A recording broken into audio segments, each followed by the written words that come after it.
Here he claims he's indifferent most of the time, but now he's awakened up with the first winds of autumn before he woke up with the cherry blossoms. He's not indifferent, but he says even the And most indifferent. how He, can you be indifferent and be he's a poet? so he's so enjoying nature. Well, He's not you know indifferent. you can enjoy Remember, things he better. wanted to be divide himself into many to be able to enjoy everything. I guess he long before they invented mindfulness, he was into it, very mindful from his long hours of meditation in the hut.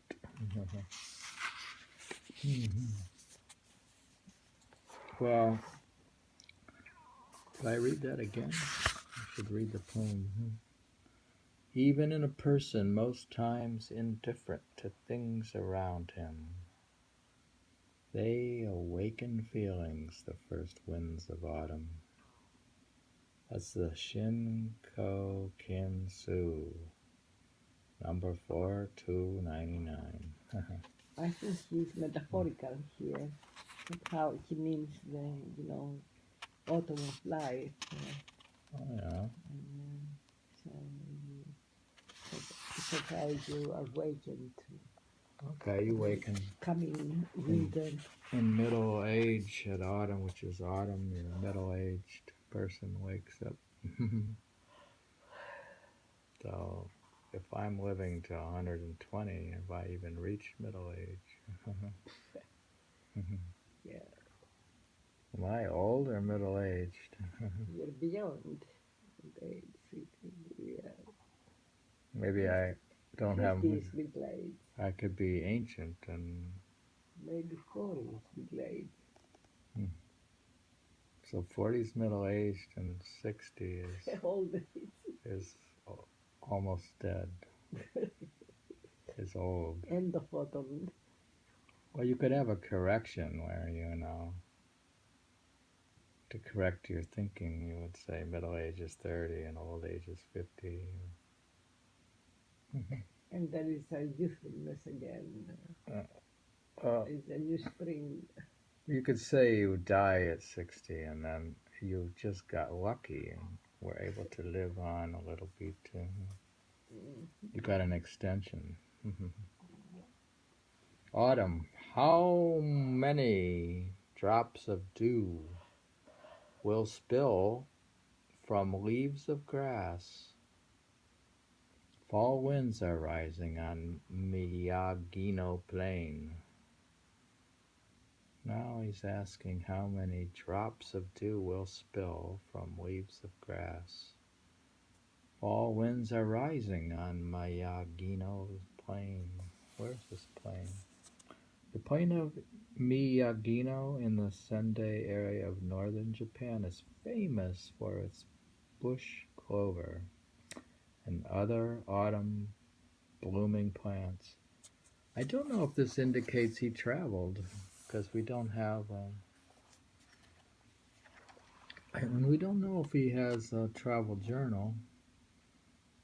We don't know if the poem came with travel because we have isolated poems, so we'll have to investigate. Do you think we'll ever go to Japan and follow us? Why not? Dig out Basho I and can think of going everywhere. I was thinking I think I started writing a poem about how people were following Basho, but Basho followed Saigyo, and Saigyo followed Noeen, and Noeen followed Buddha or somebody. Can you read a little more? Autumn now, pampas grass thick on the path. Some of these with blooms of pampas grass for markers. I push my way along, no trace of the trail. I vaguely remembered. He says here, with blooms of pampas grass for markers, I pushed my way along. No trace of the trail I vaguely remembered. This is from the Poems of a Mountain Poem. That's the SKS. What's the SKS? Well, there's the SKS. SKS is the Shankasu, the Mountain Home Collection. That's what they mean. Okay. Don't know how. Reeds, it says, reeds now, sounding even more mournful than I'd expected. An autumn evening wind tossing in the reed leaves. Now, sounding even more mournful than I expected. An autumn evening wind tossing in the reed leaves. Now he hears it. That's he sounds it moaning, mournful. In the evening, it's even worse, the wind. So is he mournful or is the wind mournful? No, it's the bus that. Well, he's a Buddhist. The bus. Read it again. If he's a Buddhist, then no, it's his perception. Read it again. Sounding even more mournful than I'd expected. An autumn evening wind tossing in the reed leaves. So the reeds were making the sound. Yeah, you've heard that sound, like the wind in the reeds. So the reeds were mournful in a way. In the autumn, it's like the sound of fall, like the sound of leaves, the sound of. So the reeds are mournful. I wonder if you could tell the season by the sound. Not really. You can't tell the season. You can't tell the season. You could hear leaves blowing, and you should be able to tell. Can you tell the season by the sound? Not really. I'm reading from Autumn of Saigyo. You're out in nature, maybe, because it sounds different. The wind on a leafless tree than on springtime full foliage. He seems to be, well,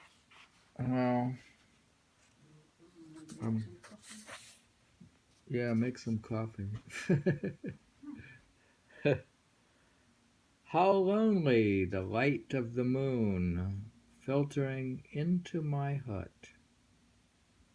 The only sound, the clackers that shoo away birds in the mountain paddies. Maybe they made noises to shoo away birds in the rice. How lonely the light of the moon filtering into my hut, the only sound, the clackers that shoo away birds in the mountain paddies from the mountain hut tones.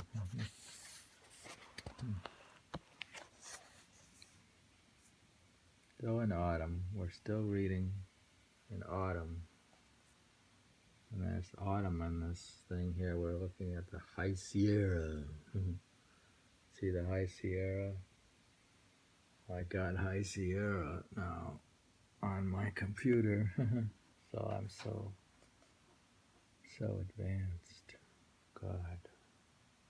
I used to gaze at the moon, my mind wandering endlessly, and now again I've come on one of those old-time autumns.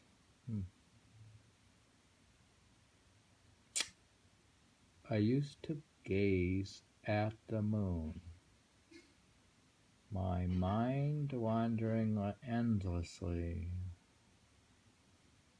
Now to gaze at the moon is symbolic of, they say in Buddhism the moon is symbolic of enlightenment itself. No. He used to meditate with his mind wandering endlessly. Now he says, and now and again I've come on one of those old-time autumns. This is in the Mountain Hut poems and the Shinko Kinsu. Poem, next poem, which it says, when I was paying my respects at Kashuga, the moon was even brighter than usual, and I was moved to write this. So he did have a commentary, probably. He says, well, gazing at this moon over Mikasa tonight, I know how I must have felt. I know how he must have felt, that man who looked far off.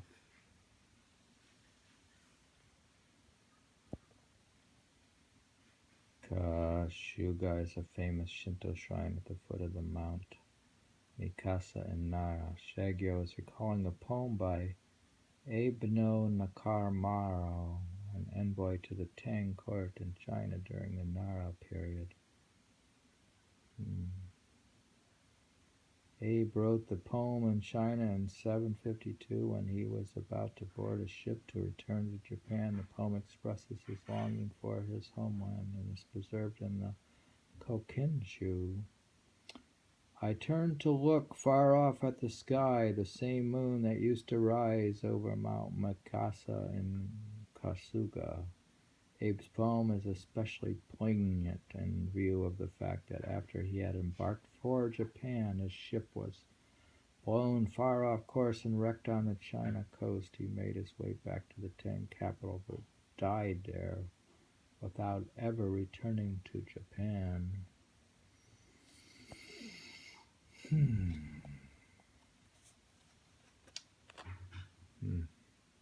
Gazing at this moon over Mikasa tonight, I know how he must have felt, that man who looked far off.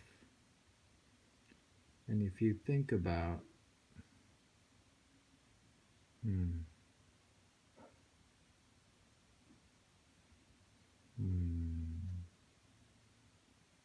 Frank Merritt's father, you think about the guy who, my ancestor from my ancestor who got shipwrecked and was stranded on an island, and then he came back and he was exposed, so he died after being shipwrecked. That's my ancestor.